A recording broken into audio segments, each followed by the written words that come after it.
people who are unable to make it. Sounds good.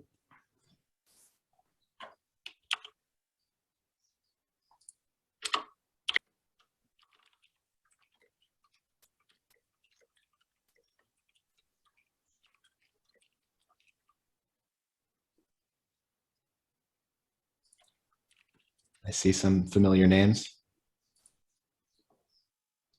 Some people you've seen before, some hopefully some new faces too. Yeah. A cute puppy. I've not met that dog. Yeah, be careful. Dave bites. Do you know the Twitter account, I've pet that dog? Okay. It's exactly what you think. Good name then.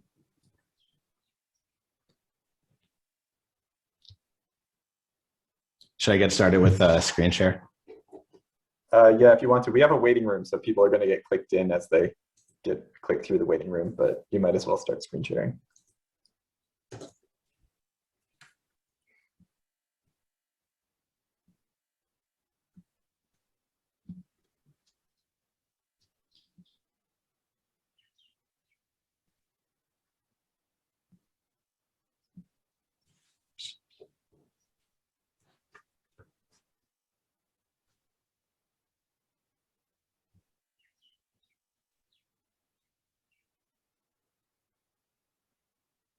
Looks like numbers are still going up, so maybe we'll wait a couple more minutes.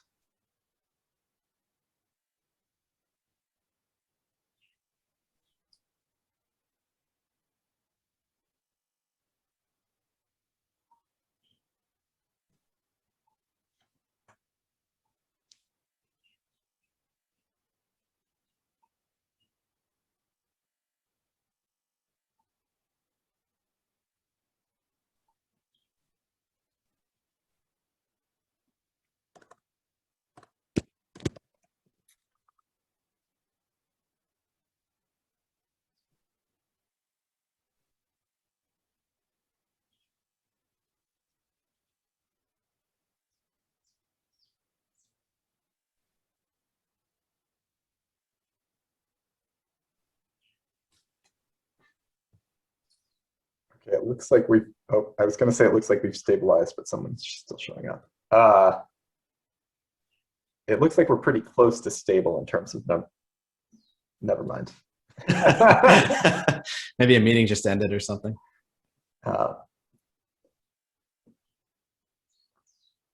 Okay, still going up.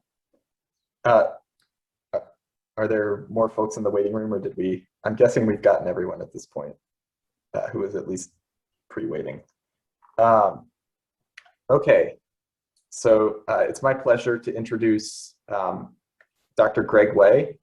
So Greg has a research program where he is applying machine learning to modern problems in biology. In the current work that he's doing, a lot of it has been imaging, so pictures of cells and trying to extract and useful, valuable information from those. And in the past, he's also looked at genomic data. As he looks forward, he's really thinking about how to integrate multiple types of data in these ways. Greg's work, I think, as we looked at it, there's a real emphasis on rigorous data science and reproducibility practices. Greg has a lot of GitHub repositories that sort of describe the work, and even many where the source code that he wrote has actually been reused by others, which I think is always the hallmark of someone who's creating tools that people can also build upon. He's also had recent work describing not only sort of analysis contributions, but really thinking about how data can be responsibly shared. And he's currently a postdoc with Ann Carpenter at the Broad. And so with that, Greg, I'll let you take it away. Thanks, Casey. Thanks for the introduction. Sorry, I forgot. Questions. If you have questions, please put them in the chat. And then if there are pause points, Greg, we can go through them. Or if you'd rather, we can go through them at the end. But if there are questions, please put them in the chat. Okay, yeah, I'm happy to go through any questions as they come up. You don't even need to put them in the chat. If you don't want, you can shout them out, just like it would be a regular in-person seminar. So happy to do it, however.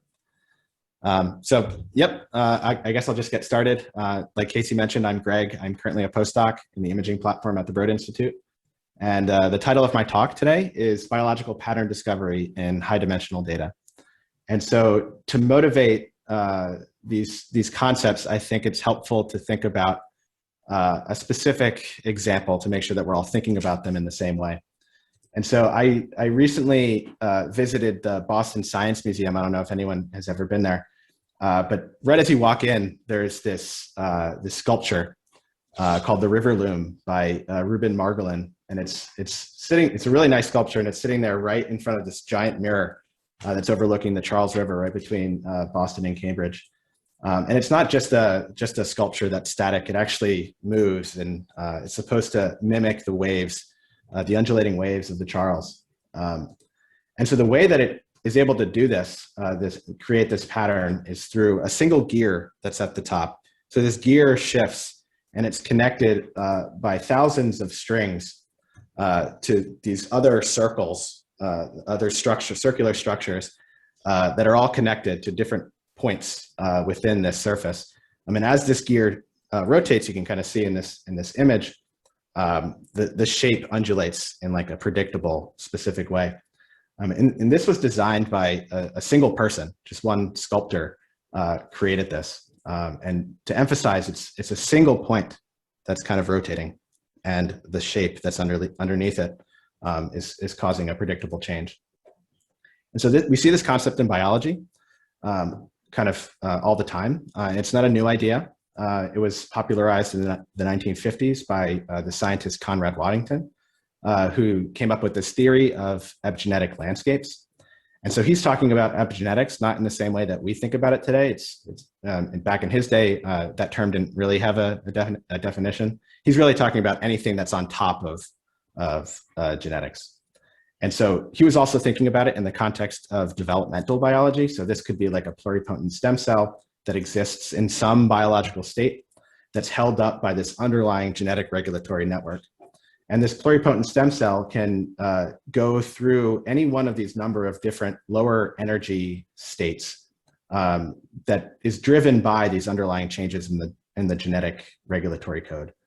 And so one hypothesis is that diseases could alter this underlying regulatory network, which would cause the observable landscape that we're measuring to change in predictable ways.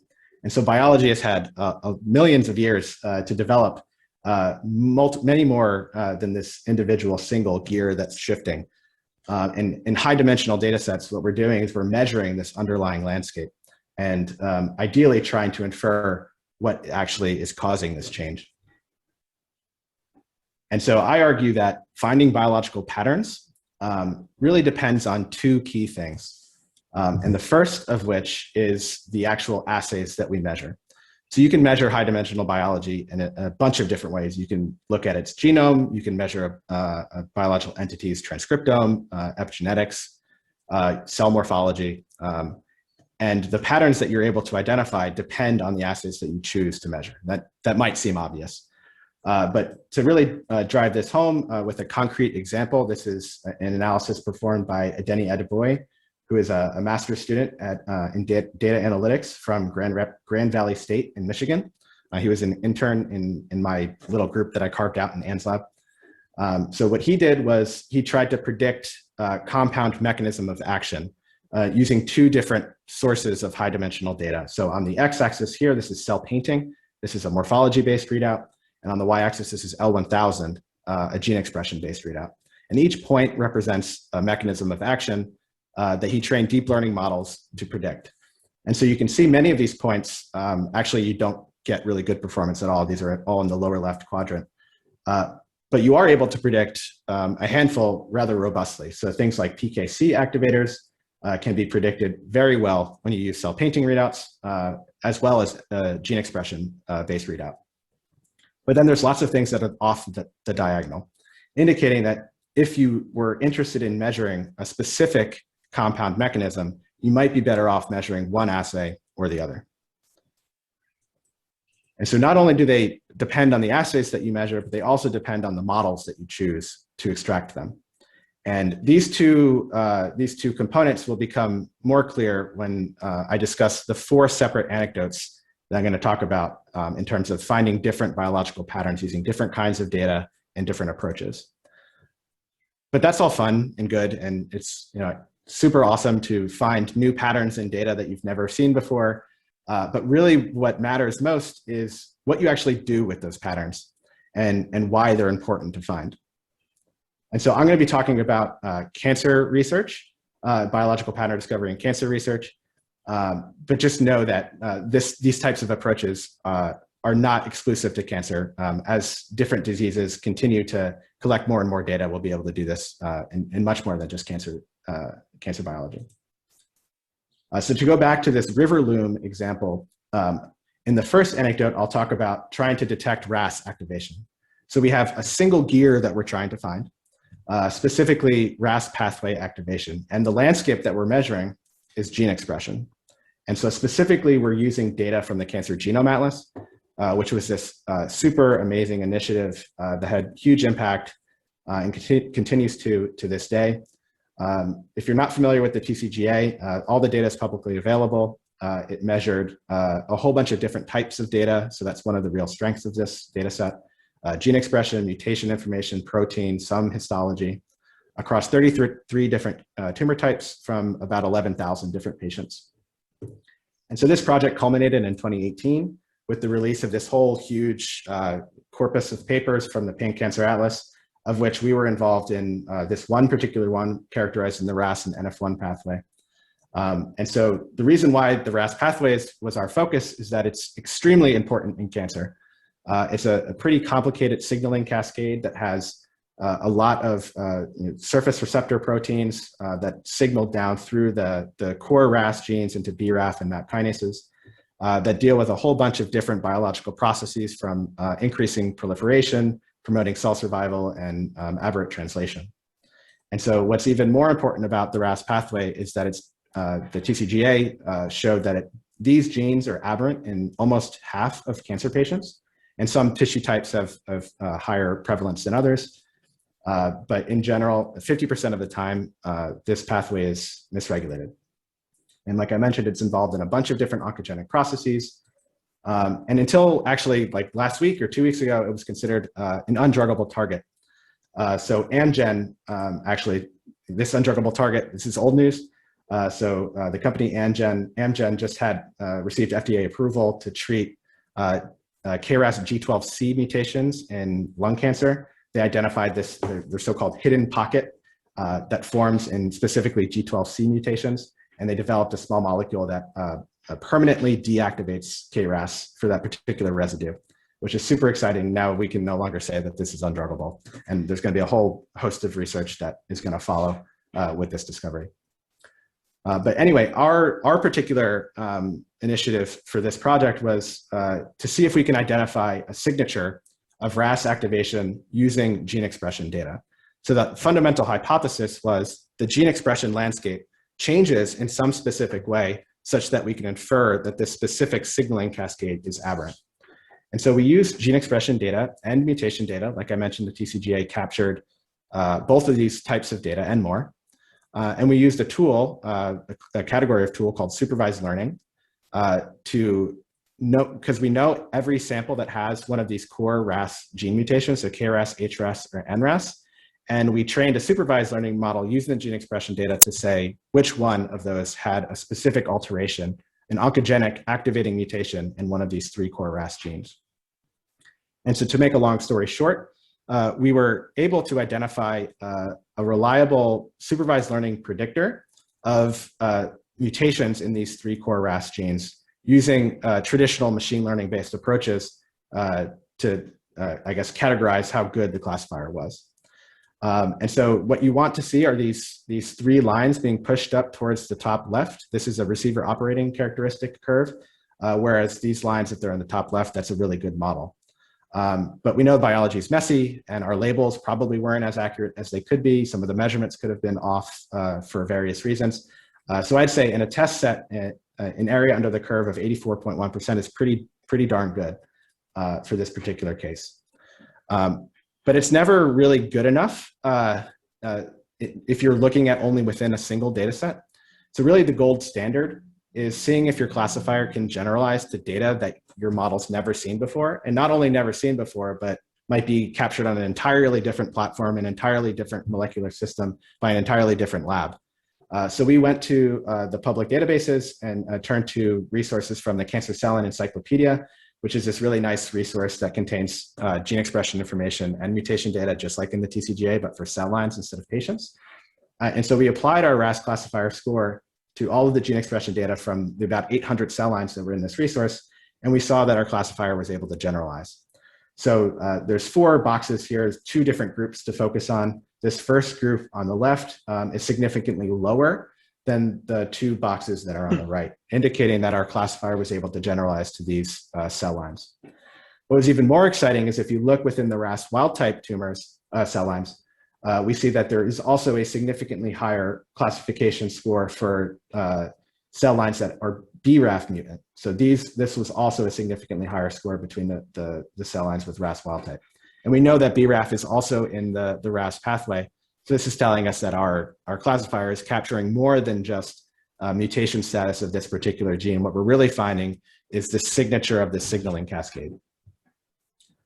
And to take this one step further, in the Cancer Cell Line Encyclopedia, they also captured drug activity readouts. So this is one particular drug called selumetinib.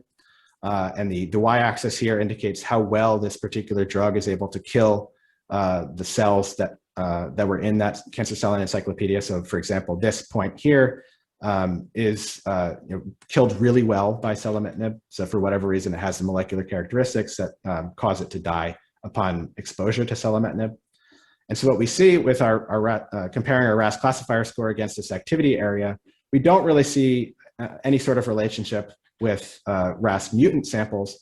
But what was super exciting is we do see this a positive relationship, a highly significant relationship with RAS wild-type samples. So perhaps our classifier score could be used in addition to supplement some of these diagnostics, where if you're measuring KRAS mutations and you might decide to treat a patient with selumetinib or something, maybe you would be able to identify some patients that don't actually have that canonical mutation but might benefit from this drug.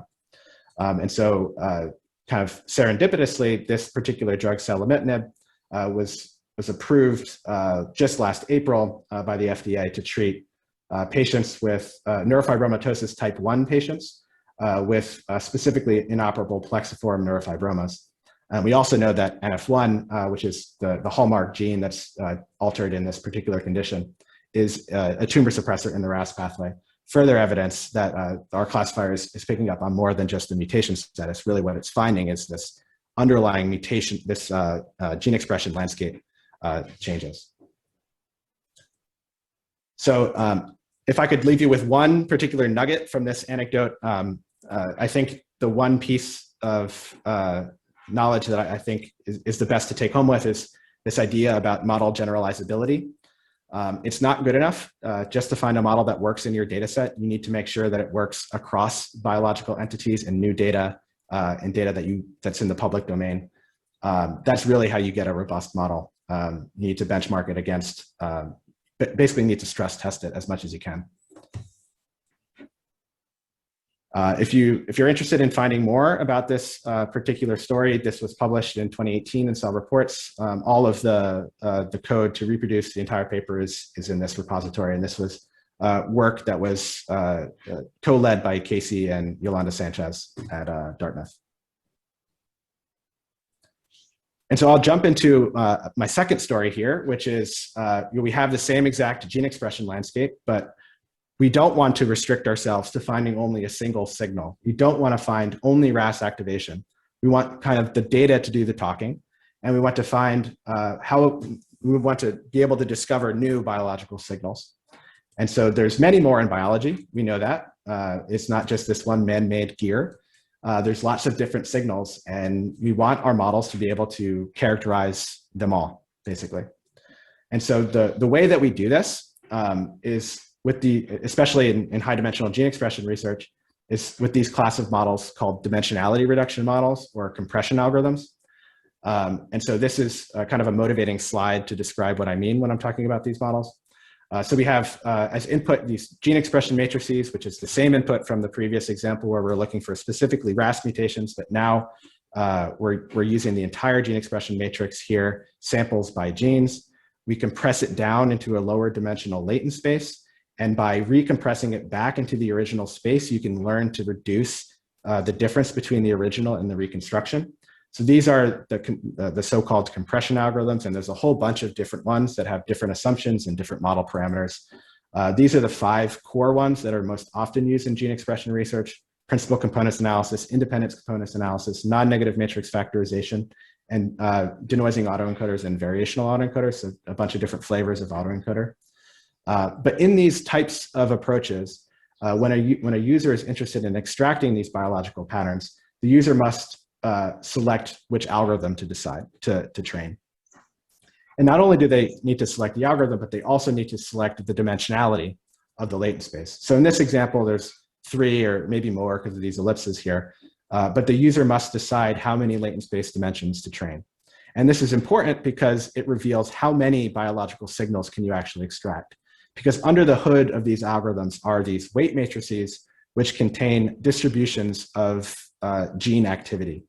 And you can go in after these models are trained and try to interpret what these actual weight matrices are telling us about the underlying biology with a number of different methods.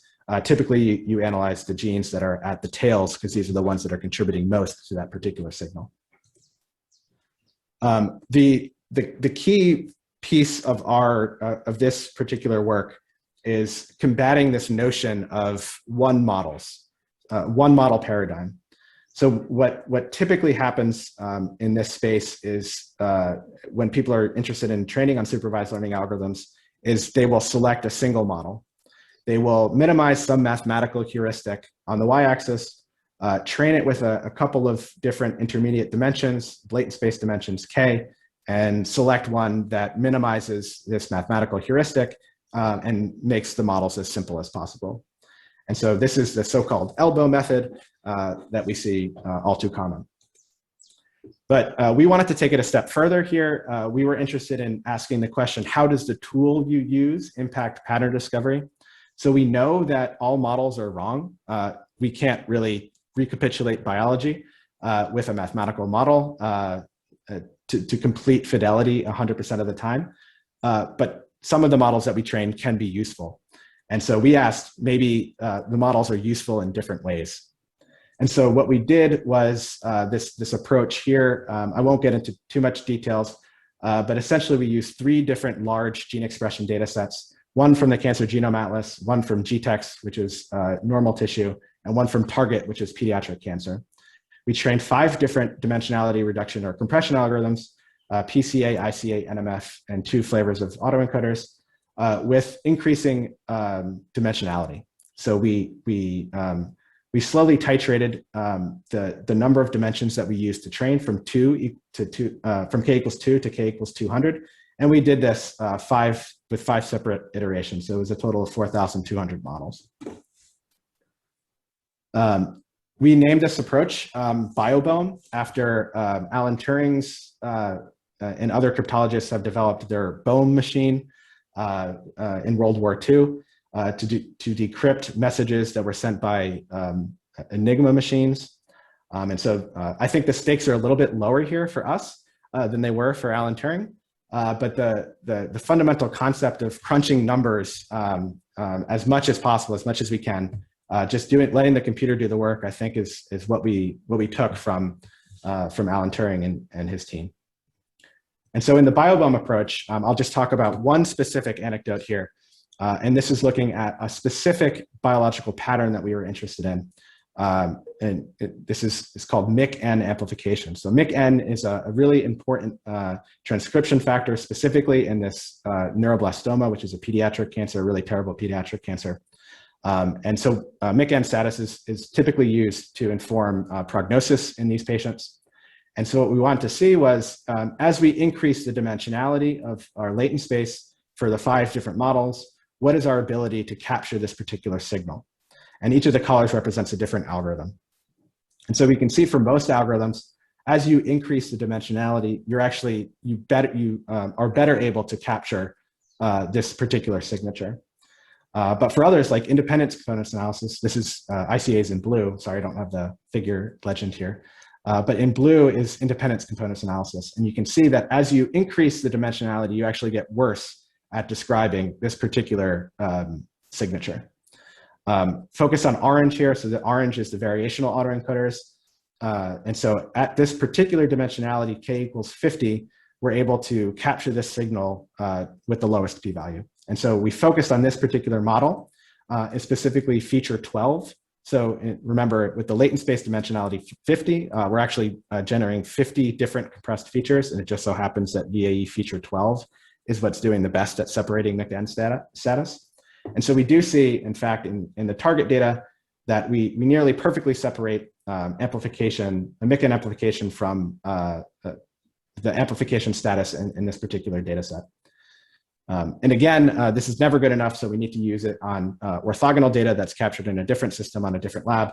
And so we applied this particular feature 12 to transcriptome profiling of 39 different neuroblastoma cell lines. So this is pediatric cancer patients, this is cell lines. And we see that it's not as robust as in the target data, but we still do see a significant increase in this particular feature, indicating that it probably is picking up on this McN status. And so if you wanted to identify the differentially expressed genes, or you wanted to characterize the genetic landscape of McN amplification, you probably wouldn't use this approach. You'd probably just do a differential expression analysis and then pick out the genes that are most different between samples that are amplified and not amplified. This is just illustrating that the dimensionality matters and the algorithm matters.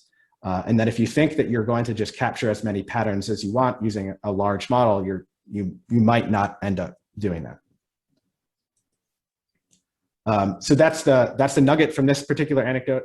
If you're looking to maximize the amount of observable patterns, don't restrict yourself to a single model. Use a bunch of algorithms, use a bunch of different latent space dimensionality, initialize your model a bunch of times, build as big of an ensemble as you can if you're looking to maximize the biological patterns that you're trying to extract from your data. And so this paper was published just last year in Genome Biology, co-led by Michael Zietz, Vince Rubinetti, Daniel Himmelstein, and Casey. Also, all of this is publicly available as well on GitHub.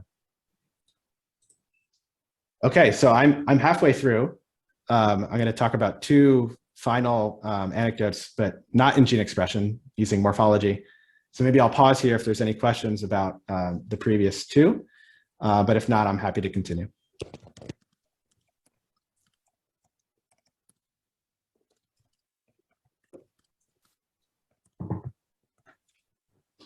Greg, I was trying to type it in, but it's too slow. Do you want to give us just a little touch on the potential for overfitting if you're going to look at 4,000 models? Surely you must find a good one in there. And it's a little hard to do multiple testing correction in that kind of setting. So talk to us about the potential for fooling yourself and what you do about it. Yeah, that's why the key thing is to make sure that you see if your feature is generalized to a data set that the model's never seen before, not in the training or testing sets. It's completely separate. So I worry less about this as long as you have that as your benchmark. You have a question in the chat too. Maybe Natalie, do you want to read your question or ask it? Yeah, sorry. On your previous slide, slide 21, what is feature 12 related to? Is it related to the differentially expressed genes, or like can you interpret them to get some sort of biological reasoning as to why it's related to the amplification? Yeah, definitely. I don't remember exactly how we followed up with this particular feature. I don't think we actually ended up looking at the differentially expressed genes. I suspect that there's probably some overlap. I don't remember, to be honest. I do have a sense that for these particular VAE features, the gene expression weights for this particular feature are rather sparse. So I think they end up pulling out only a handful of genes. And so that's probably the reason why we see such a stark difference in this particular target data sets versus the neuroblastoma cell lines, because I think it's driven by only a handful of genes. Whereas if you looked at the differentially expressed genes, there'd be many more. But that's a good point. And one of the purposes of this, a big feature of this paper was looking at the interpretability of what these features actually end up pulling out. And so there's a lot more said about that in the paper. All right, thanks for the questions. So to move on to the next set of stories, really you're going to focus on this question of why. So finding these patterns is interesting and definitely important, but what are we going to do with them, and why? More specifically, why is it important for us, and what do we do next? And so I'm taking this from a cancer perspective, but right now, the most recent estimates is that 25% of cancer patients benefit from some form of precision medicine. And this is, precision medicine, meaning that when a cancer patient comes to the clinic, they present with a particular molecular lesion that has some associated targeted therapy that's associated and FDA approved that they can be treated with. And so 25% is an amazing number. It's infinitely higher than zero, which is what it was back in the 1990s. So back then, patients were treated with chemotherapy, radiation, surgery, some combination of those. And that just worked for some, but it was really terrible for others. And so the fact that we're at 25% with the biotech industry and contributions from TCGA is amazing. But if you're a patient, that 25% seems extremely low. It's 1 in 4. And I don't like those odds. So the question is, what do we need to go beyond 1 in 4? And from my perspective, what we need to do is to go beyond molecular characterization. The TCGA brought us comprehensive landscapes of the molecular landscape of tumors. I think we need to go and move into different types of data, specifically morphology. So morphology is the one that I'm most excited about. I think we need to move into beyond single disease state characterization. So this is perturbation biology. TCGA only looked at mostly untreated tumors. We need to perturb cell line models and patient-derived models with every chemical and every genetic perturbation under the sun. And we do this not in the biotech industry. Biotech is going to play a huge role, but we do this with open science. It's impossible for any single researcher to do all of this by themselves anymore. It's too complicated. And so I'm going to talk about 2 specific anecdotes in the morphology space that all relate in some way to finding biological patterns that are important for cancer. And so to go back to the river loon example again, in the previous 2 examples, we were trying to identify different stimuli using specifically gene expression data. But I argue that morphology might actually even be better than gene expression data at capturing some of those important patterns that are going to be clinically relevant. All of biology is connected and there's layers. If you can measure something in gene expression, how it manifests itself in morphology is, I think, extremely important to determine whether or not that gene expression readout is actually going to manifest itself into some functional change. And so when I introduce this concept, I like doing it this way. I think it's kind of fun. If you look at this paper from 2001, I've redacted some of these, which I will reveal the curtain later on. But if you look at this, it's the analysis of images. And in the abstract, it says, blank are part of a new class of biotechnologies that allow the blank simultaneously. Image analysis is an important aspect of blank, one that can have potentially large impact on subsequent analyses, such as clustering or the identification of blank. This paper reviews a number of existing image analysis methods used on blank. In particular, it describes and discusses the different segmentation and background adjustment methods. It was found that in some cases, background adjustment could substantially reduce the precision, that is, increase the variability of low intensity spot values. In contrast, the choice of segmentation procedure seems to have a smaller impact. And so based on the authors in the year, you might be able to guess what data type I'm talking about. And it's actually microarray data. So microarray data is actually image analysis. So if you look back at this and through the past decades of research, so many researchers have designed algorithms to efficiently determine genetic gene quantification from these intensity spots of varying intensities. And you might say, that's a decade ago. No one does microarray studies anymore, but next generation sequencing is also image analysis. In Illumina, they have these 4-channel or 2-channel arrays. And when it boils down to are these image analysis tools to call bases from each of these individual channels. And so I think we're there with morphology readouts. And I think that we have a decade to go to get to that point where we can efficiently extract out these specific features that we can then use to amplify. We don't even know what we're going to be able to use them for. So this is cell painting. This is the assay that the lab, Ann Carpenter's lab at the Broad Institute uses all the time. I have here a note that cell painting is unbiased. And so what that means is that there's a series of dyes that stain these individual cells, and they're not targeting any specific biology. So a lot of times when people think about image analysis or imaging experiments, we're targeting a specific like fluorescent protein or a specific marker. Cell painting doesn't do that. It's unbiased to the actual structures and organelles of the cell. You can kind of think of it as a color by number.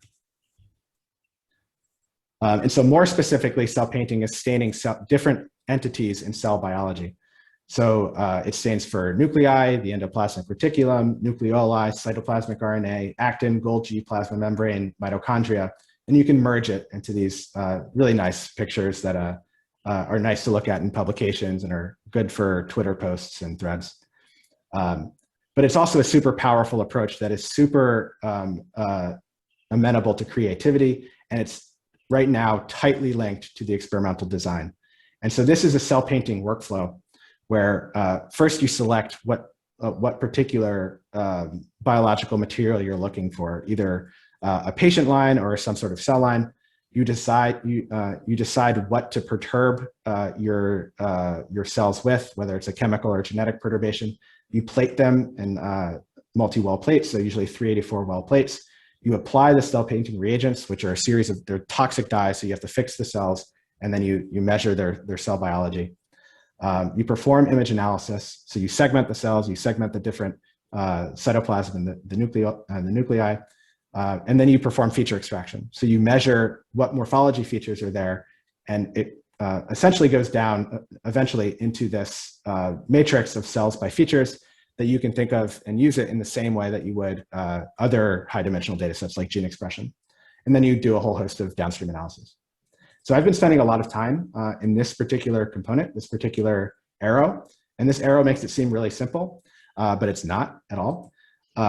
So just to make this more concrete, this arrow represents this whole subfield that's growing called image-based profiling, which is taking the readouts that from the actual cells, normalizing them, aggregating them, transforming them, correcting for batch effects to get to that place where we can actually perform downstream discovery.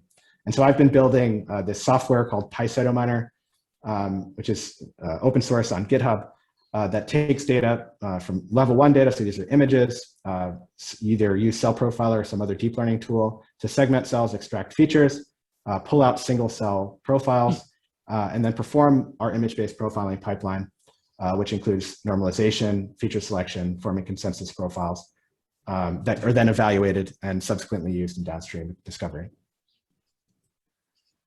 So we used cell painting and an image-based profiling pipeline to ask this following question, which is if we can use cell painting readouts, these unbiased stains, to predict specific patterns of cell health. And so this will make more sense as I talk about the actual study design. So in order to do this, we have to actually design a completely separate assay. So this is led by my co-first author, Masha, who's an amazing colleague to work with. She's like a wizard with microscopes. It's awesome. So these are the cell health assays. It's a series of 2 separate panels. The first is a cell cycle panel. So we have 4 different stains, one marking S phase cells. So this is an EDU dye, one marking cells that are in mitosis, a gamma H2AX dye to measure DNA damage, and hooks that we use for segmentation. And one might think, if you have studied cell lines before, you probably don't think this, but if you haven't, you might think that a cell line is rather homogeneous under the microscope, but that's actually not true at all. They're very heterogeneous, even within a single cell line. So lots of different things are happening. Cells are cycling in different ways. They're actively dividing and depending on the perturbation that they're using, expressing some sort of DNA damage. So for example, this cell here has really high expression of gamma H2AX. And so what Masha did with this particular panel is apply a series of semi-manual gating strategies to separate cells that are in G1 or in G2 or in S phase. And she did this all computationally in like a semi-manual process. And we also quantified the amount of DNA damage that are in each of these subsets. Furthermore, we had a separate panel that we call the viability panel, which is measuring 4 separate entities of viability. So the first is caspase 3.7, which is going to mark apoptotic cells, DRAC7, which is going to mark cells that are dead already, cell rocks, which is going to measure the reactive oxygen species in the cells, and we measured bright field as our way of segmenting. So in this particular example, we see also a lot of heterogeneity here, where there's a lot of cells that are alive, but also cells that are actively dying through the apoptotic pathway and cells that are already dead. And so we used a similar strategy to extract out these semi-manual gating strategies to define these subpopulations of cells. And that formed the basis of our particular readouts. In total, with these 2 panels and the gating strategies, we ended up with 70 separate cell health phenotypes that were derived in this particular experiment. And the experiment that we decided to use was CRISPR. So we perturbed 119 guides in this experiment. Most of the time were 2 guides targeting a single gene, so 59 total genes. And in this experiment, we perturbed the cells, acquired cell painting data alongside the cell health readouts with matched perturbations. It was a relatively small data set, so 357 samples only.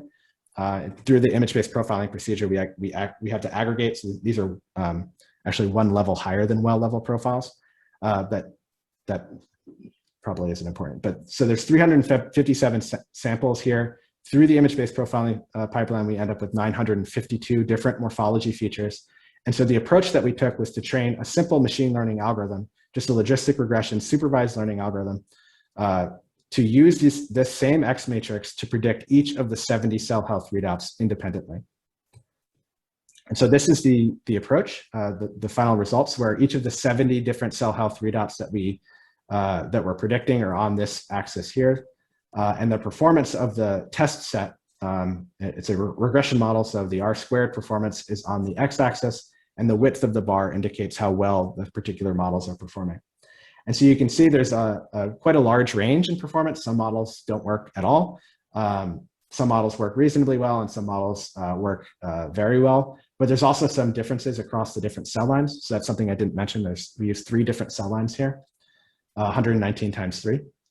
And these colors represent each of the individual phenotypes that we're predicting. So I know you can't really read this, but some of these phenotypes are like the number of live cells, the live cell width to length ratio, the number of cells in S phase, the number of cells in G1, the percentage of dead cells, the percentage of the number of gamma H2AX spots in cells that are in the G1 cell cycle. And so we can predict these relatively well with this really small data set even. So like I mentioned in the previous 2 examples, the gold standard here is to apply these models to an orthogonal set of data. So this is cell painting readouts from the Drug Repurposing Hub, which is about like 10,000 different chemicals that we've acquired cell painting readouts for. And so we took all of the 70 cell health readouts and applied them to this set of cell painting profiles. And I have 2 models that are shown here, the predicted reactive oxygen species on the y-axis and the predicted number of cells that are in G1 on the x-axis. And what we can see here is all of this cloud of red here, red circles and diamonds are proteasome inhibitors. And so we know that proteasome inhibitors induce reactive oxygen species. So this was a nice positive control, indicating that this model was picking up on effectively on reactive oxygen species. These are controls that are down here that don't have really much activity in either phenotype. We also noticed that PLK inhibitors have really low activity on this particular phenotype, G1 cell count. And we know the mechanism by which PLK inhibitors act is by restricting entry into G1. So we expect that the G1 cell count for these particular inhibitors would be low. Okay, so that was the 3rd anecdote. And if I could pull out one nugget from that one, it was that even simple models can do the trick. So we only trained, these are logistic regression models, elastic net penalized, and our sample size was really low. So we already knew that we weren't going to find all that robust signatures. So really, this was kind of a proof of concept that we intend to build out by collecting more data and by training more sophisticated algorithms. So the message here is to find the pattern first and then optimize the performance later, usually by collecting more data, and then you use a more sophisticated model. This was published in February of this year in the Molecular Biology of the Cell by all of my wonderful co-authors, led by Shantanu Singh and Vakita, and my co-first author, Masha. And so if you want, there's this cell health app that I wrote that you can explore these predictions in the drug repurposing hub. You can explore all 70 of them. Also, another point here is we put this paper through review comments, which was really, really fun, and it was a good experience. So I highly recommend using review comments. This was, you submit to review comments, you get three reviews, and then you can choose which paper to go. You send your paper with the reviews to those papers. And this paper was rejected from eLife and PLOS Comp Bio, I think, before it landed at Molecular Biology and Cell, which we're super happy about. Okay, so to go back to this particular comment about 25%, I think 25% is good, and I think we can use morphology to improve. But really, there's more to that story than just 25% can have some sort of effective precision medicine applied to their specific tumor. Really, it's about long-term survival, and so that's really the problem, one of the problems. So if you look at the 5-year cancer survival rate between 1970 compared to 2013, we see that we've improved a ton, 5-year cancer survival rate from 50% to 67% in terms of all cancer. And there's a lot of differences across the different cancer types. We've improved a ton in prostate cancer, but really haven't improved a lot in pancreatic cancer. We've actually regressed in cervical cancer, but there's still a ton of space under this. There's a lot of area under this curve to improve, and that's only 5 years. And so one of the mechanisms by which I think we need to do to improve treatment success, and it's not just me, this is common in the field, is we need to solve the problem of therapeutic resistance. And so one of the major barriers is that when a patient presents in the clinic, they have a mass of cells, and some of which are possibly resistant to the treatment. Some of them are sensitive, and throughout the treatment course, there's a couple of competing hypotheses, but essentially the resistant cancer cells end up growing, and then the treatment is no longer successful, and sometimes the patient eventually succumbs to the disease. What's going on?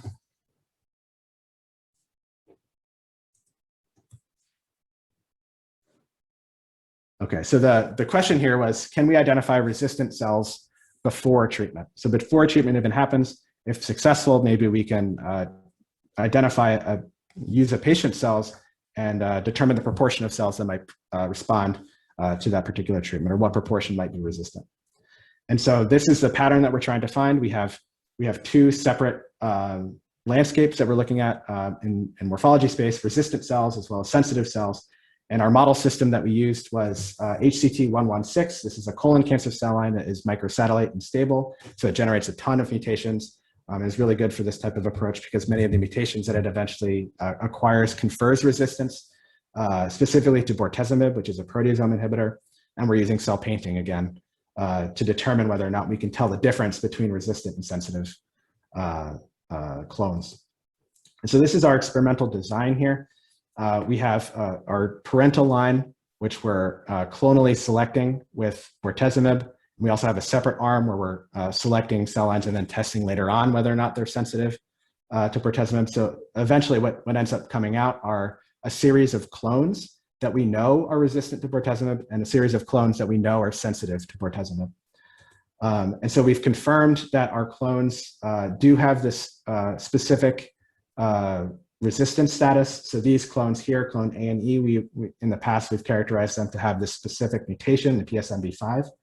But all of these green lines are significantly higher on the log scale to the percentage of growth under a fold change of increasing bortezomib exposure. So we've confirmed that it's also specific to bortezomib. I'm not showing the plots here, but it's not a signature of multi-drug resistance. It's specifically resistant to bortezomib. And this is work in collaboration with 2 grad students at Rockefeller University in Tigran Kapoor's lab, Megan Kelly and Adi Berman, and David Sterling is the postdoc in the Carpenter lab who did a lot of this data processing. And so by the naked eye, these are example images that come out of the experiment. These are cell painting images. I can tell you that 2 of these images contain cells that are resistant to bortezomib, and 2 of them contain cells that die really easily with bortezomib resistance. And I can bet that no one in the audience can decide or can choose which one is which. So I'll just tell you that these 2 images on the right actually are resistant to bortezomib treatment. So if you treat these, the cells will resist death and these will die pretty immediately. And so this slide is to note that this was an experiment that is still ongoing and that they required us to collect a ton of cells to build this signature. It wasn't a trivial exercise. One might have hoped that it would be, but I think that if it were, we probably would have identified the signature already.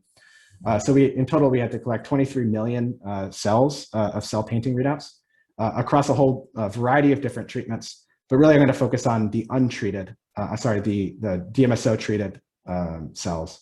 Because really what we're after is if we can tell a morphology signature of treatment resistant before even being exposed to drug, that would be super cool to be able to detect treatment resistance. And so what we did was we applied a cell profiler pipeline and an image-based profiling pipeline to process the cell profiler readouts from these 2 indications. And our pattern, the way that we were extracting our pattern was a signature-based approach. So we fit linear models to each of these cell profiler features independently, adjusting for a bunch of different technical covariates like batch treatment time, cell count, and clone ID. And really what the actual biological variable that we're interested in is isolating cell painting features that were most distinguishing to the actual resistant status of that particular clone. And so through this process, with all of the cell profiler features that we extracted, we identify a series of features that were specifically different according to resistance status. So our procedure was to remove all of the cell profiler features that had contribution to any of these technical covariates and build a signature using only those features that were uniquely different according to the resistance status. And so that ended up with a set of 45 different features that are associated with resistance, 14 of which, these are all cell profiler features, 14 of which are high in resistant cells, and 31 of which are low in resistant cells. And so we applied this signature to our data, and also in a similar machine learning based approach where we have a training set, a validation set, a test set, as well as a holdout set of cell lines that the model's never seen before. So these are separate characterizations. And we see that the model is remarkably robust across training and validation sets. It's a little bit worse in the holdout line. But still, just looking at the performance and looking at the signature itself, one might not think that there's like an immediate biological response that's jumping out. So even if you show this list of features to cell profiler researchers that have been looking at these for 10 years and cell biologists, they're not going to be able to tell you what the biological function is that's separating the resistance from the sensitive status. So this is cell profiler features. I don't know if anyone's ever seen them before, but this is what they look like. They indicate where the particular measurement occurred, what the measurement was, and between what channels. So this particular measurement was a correlation between the mito channel and the endoplasmic reticulum channel in the cytoplasm for this particular mathematical metric, RWC. So a lot of people will tell you that they can interpret what these cell profiler features mean, but a lot of the times you can't. And so there's really not a chance for us to interpret what actually that biological resistance signature is. And so to go back again with the naked eye, you can't tell. Maybe there's a little bit more AGP in these cells versus these cells, but it's really quite difficult. And so I ask you to find the differentially expressed genes here. And I think that's a similar problem. So that's the take-home message from this anecdote, is to think outside the box. And I think that difficult problems often require creative solutions. And then just to wrap up, biological patterns are all around us.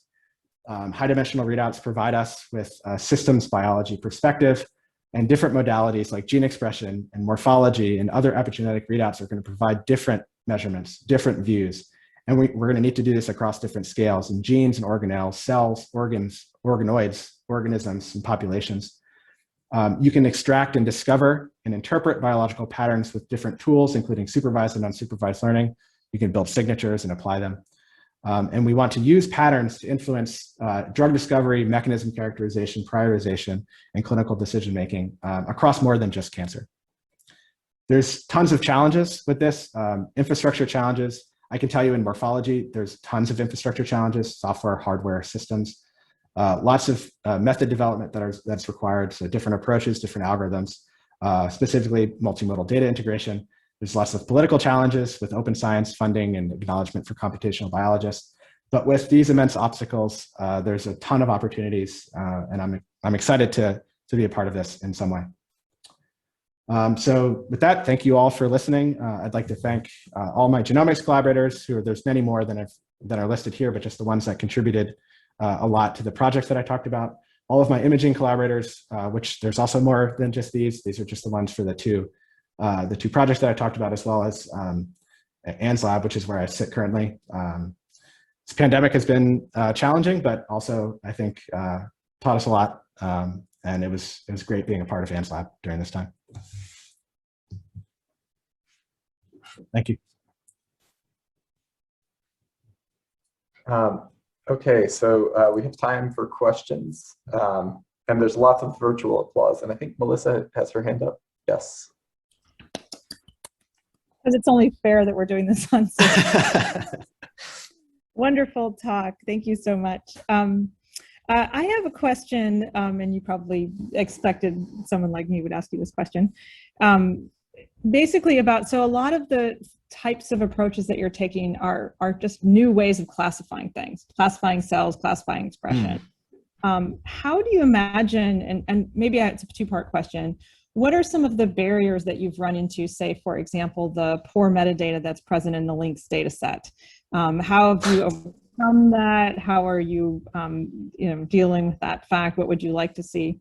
And then secondly, I think there's this really interesting area of research in all sorts of classification strategies where you have this top-down knowledge structure for how we classify cells, how we classify all those things that were on your previous slide with organelles and pathways and things. We have all kinds of knowledge artifacts for representing those things.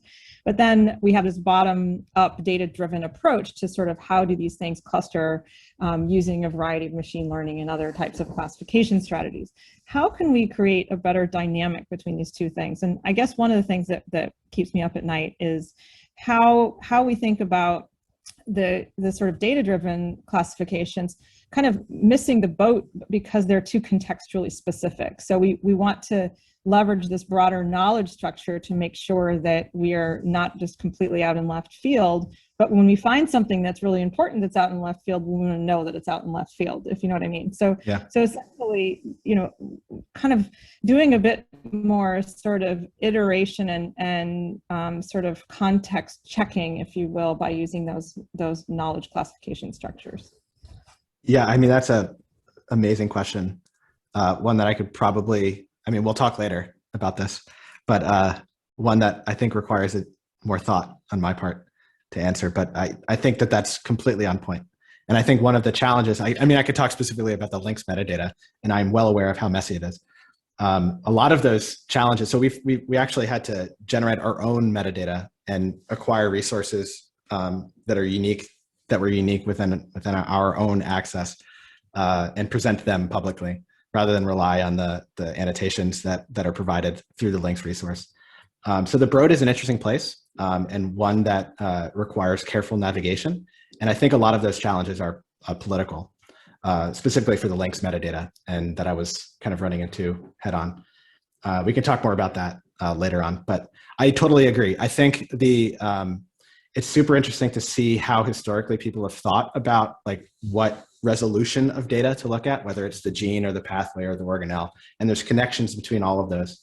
And like, I think by looking at all of these patterns and maybe deciding which resolution to look at, like you're going to find like the actual focus at one particular modality for a certain disease type. And that focus might be different depending on the person or depending on the disease.